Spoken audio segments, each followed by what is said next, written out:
大家好，欢迎来到中华史略，这是一个致力于客观、全面、深入探讨中国历史人物的频道。我们坚持独立思考，勇于探究历史人物的优点和缺点。我们认为历史不应该被扭曲或被简单的肯定或否定，每个历史人物都有其独特的贡献和缺陷。因此，我们采用多样的视角，全面、丰富地呈现历史人物的生平和事迹，尊重历史真相，客观评价历史人物的功过得失，为您呈现一段全新的历史旅程。下面我们进入正题。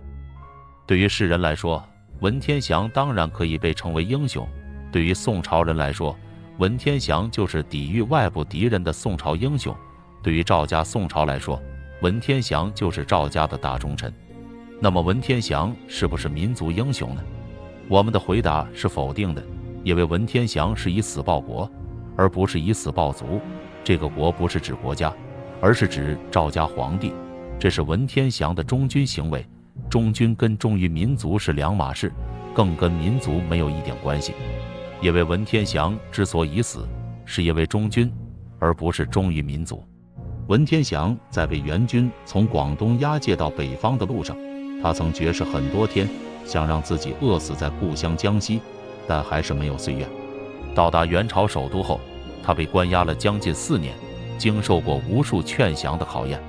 劝说他的人里包括元朝宰相元帝忽必烈、文天祥从前的朝中同事、宋朝状元宰相，乃至已降元的宋朝皇帝本人等，但他丝毫不曾改变早已立定的志向。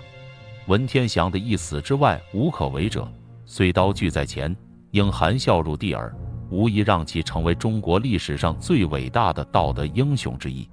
宋末元初词人、文学家周密在《鬼心杂事》中这样评价文天祥：赵家300年天下，就指这一个官人。但是让我们看看文天祥之死中一些被人有意无意地忽略的历史事实。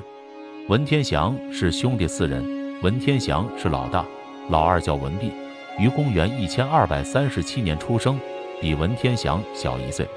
老三叫文廷，老四叫文章，其中文廷早卒。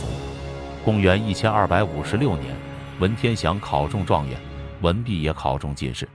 公元1278年冬，元军抵达惠州城下，身为南宋惠州最高长官的文弼开城出将。文弼投降后被封为临江路总管兼府尹。小文天祥13岁的文章随文弼投降后隐居不仕。公元1278年底，文天祥在五坡领兵败被俘。文天祥在北京监狱里听说二弟到首都来朝见元帝忽必烈，于是写了一首诗说：弟兄一裘一骑马，同父同母不同天。但是这句话并没有责备或谴责的意思，因为诗的最后一句是三人生死各有异，悠悠白日恒苍烟。诗中的三人一词的典故是商末的3个王室成员，微子去国流亡，箕子杨狂装疯，比干因犯言劝谏商王而被杀。孔子所谓因有3人焉，即指此而言。那么文天祥诗里的3人所指何谓呢？在文天祥写给幼弟的一封信里，他说：我以终死，众以孝事，及老二为奉养老母尽孝，入新朝做官，既也其隐，及最小的弟弟也隐居了。史千载之下，已是称无3人，意思是让1000年后的人们因为弟兄3人的不同选择而称道我们3人。很明显，诗里的3人与信中的3人是2个完全等义的用语。公元1279年3月，文天祥被押解到广州，文弼也前来与兄长告别。文天祥对弟弟文弼的态度是什么呢？当时文天祥有一首写给弟弟的诗，寄回周地：50年兄弟，一朝生别离。雁行长已矣，马足远何之？葬古之无地，论心更有谁？亲丧君自尽，游子是我。公元1281年，文天祥写信给文弼过继给自己的儿子汝生父文弼与汝叔文章，孤全身以全宗嗣，为忠为孝，各行其志矣。文天祥以孝明确体谅，认可了文弼的选择。文天祥不是为了轻欲牺牲一切的道德狂，他自己尽忠殉国，是忠君思想，跟可笑的以下之辩无关，并不要求别人一定跟他学。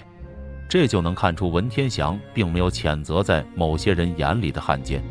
可以看出，文天祥尊重二帝的选择，表明在他的思想里，在元与宋两个王朝之间不存在以下等差的区别，他们是同样可以为之效命的对象。必须要说的一件事是，文天祥的继子文生也投降了。他在文天祥去世后30年，当上了集贤之学士，不久病死，被封为蜀郡侯。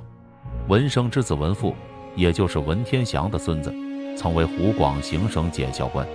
你觉得文天祥知道的话，能痛恨自己的子孙吗？肯定是不可能的。文天祥还曾写过：“江上梅花都自好，莫分之北与之南的事。”在当时的文天祥看来，宋元之争并不是反抗外族敌国的侵略，而是王朝更迭，兄弟之间各择其主，各尽其忠，这是符合古代历史上的君臣之道和世节的。文天祥在给他弟弟的一封信中说道：“我是为大宋而死，我死得其所；你是为大元做官，你也做得堂堂正正。我们俩没有冲突，因为我是10宋朝的俸禄，所以我应该死；你是10元朝的俸禄，所以你应该生。”这种观念在明清之际表现得更为明显。如黄宗羲允许义子参加清朝的科举考试，入朝为官，其临死前要求家人将他着清朝的衣冠入葬。在明移民当中，这样的例子没不胜举。如果按照现代民族主义的观点，明末清初的大红如黄宗羲等人的这种做法是无法理解的。但从儒家的礼乐制度来看，黄宗羲的这种变化再正常不过了。因为黄宗羲早年忠于明朝，当然只认同明朝的衣冠制度，晚年接受了清朝的统治，自然会认可清朝的衣冠制度。因为忠于赵家，为赵家殉国，那是文天祥的本分，不是文天祥家族的分内之事，更与以下之变的民族主义无关。还有一个重要的事实，可能很多人并不知道，文天祥被捕后并非不想活下去。文天祥本人虽然早已做好了为赵家宋朝殉命的准备，但他也没有完全排除选择活下去的可能。文天祥曾十分明确地表示，倘元宽甲，得以皇冠归故乡，他日以方外备顾问，可也。意思是说，如果承蒙宽大，将我释放，让我以平民的身份回去故乡，那么今后要我作为方外之士给朝廷出主意，那还是可以的。在生与死的选择中挣扎，这样的话是最自然不过的了，展现的反而是最真实的文天祥。但有些人却不这么看，他们是生怕文天祥投降，即使是活着当个平民百姓也是不能容忍的，因为作为大宋王朝的精神象征，文天祥必须死节。于是在关押在北京的时间中，有很多人去看望过他，这主要是2类人，一是劝降之人，一是鼓励他死节之人。前者很自然，而这后者如诗人汪元亮一类，切面丞相，必以忠孝白天下。这些人一再劝说和鼓励文天祥要守节死义，如曾同文天祥一起兴兵反元的王延武还作升记文丞相文，其目的很清楚，是以肃丞相之死。无论是元蒙高官或是南宋降臣，都不想杀文天祥。忽必烈想放弃一马以示怀柔，曾想让文天祥出家，但却被一个叫做刘梦妍的给劝阻了。刘梦妍是文天祥的老师，也是南宋丞相，他在危急关头丢下朝廷跑路了，后来投降元任。他以如果放了文天祥，让这些众多的降将和降臣们无意在元廷立足为由，建议只给文天祥2条路，即或降或死。忽必烈采纳了刘梦妍的建议，于是文天祥只有1条路了。在一个秋风萧杀的日子里，北京柴市，他问明了哪边是南方后，跪而3拜，然后引颈受禄，慷慨就义。而刘梦妍卖主求荣，身为宋元2朝直宰，连蒙古人都看不起他，编写元史的脱脱都没有给他立传。即明朝朱元璋即位，刘氏后人不得参加科举，永生为贱民。而清乾隆一明文规定，凡刘姓子孙参加科举考试，均需查明非刘梦妍后代，才有考试资格。但是元朝给他的只有2种选择，要么出来为元朝做官，要么就做烈士，为赵家宋朝殉命。文天祥的回答是：岂有是二行之理？文天祥一再强调自己可以接受以皇冠方外的身份活下去，也就是说，做元朝的老百姓可以，但是当官不行。文天祥以此抗争，并不是因为他以一夏之变为理由而拒绝元朝统治的合法性。文天祥的立场与我们今日称为民族主义的立场毫无关系，那只是一种前朝移民的立场，即前朝曾做过官员的人在王朝更替后所应当持守的职业道德。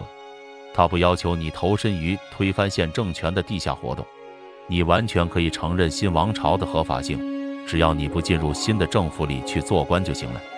移民身份即身而止，无需代代相传。文天祥的儿子接受了元朝的官职完全不是问题，因为移民的儿子无需再受制于其父辈所必须遵从的道德约束。文天祥并不是宋元之际的一个孤立个案。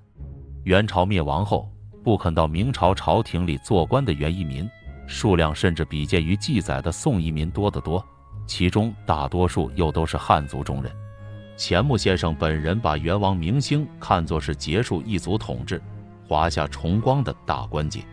同时，钱穆先生又失望地发现，那时候的人们却根本没有这样的观念，心中笔下无华夷之别。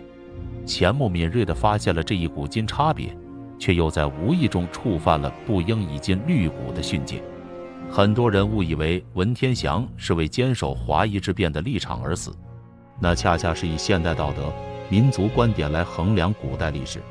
其实，中国现代意义上的国家和民族概念，都是在近代从欧洲传入。中国古代是没有现代意义上的国家和民族观念，这是清末从欧洲传入到中国的欧洲观念。实际欧洲在古代也没有现代意义上的国家和民族观念。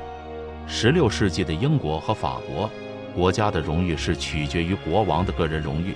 英法100年战争几乎完全从英国国王的角度上考虑的，甚至直到19世纪70年代，法国的农民基本上没有所谓的法国意识。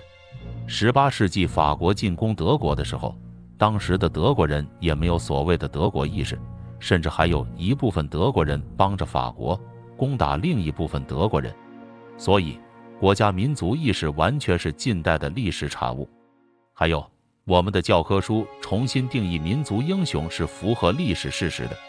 2002年12月6日，中国教育部的新版《高中历史教学大纲》以岳飞与文天祥当年是参加民族战争及国内民族之间的战争，而非反抗外敌战争为理由，不再将他们列为民族英雄，只承认戚继光、郑成功等为民族英雄。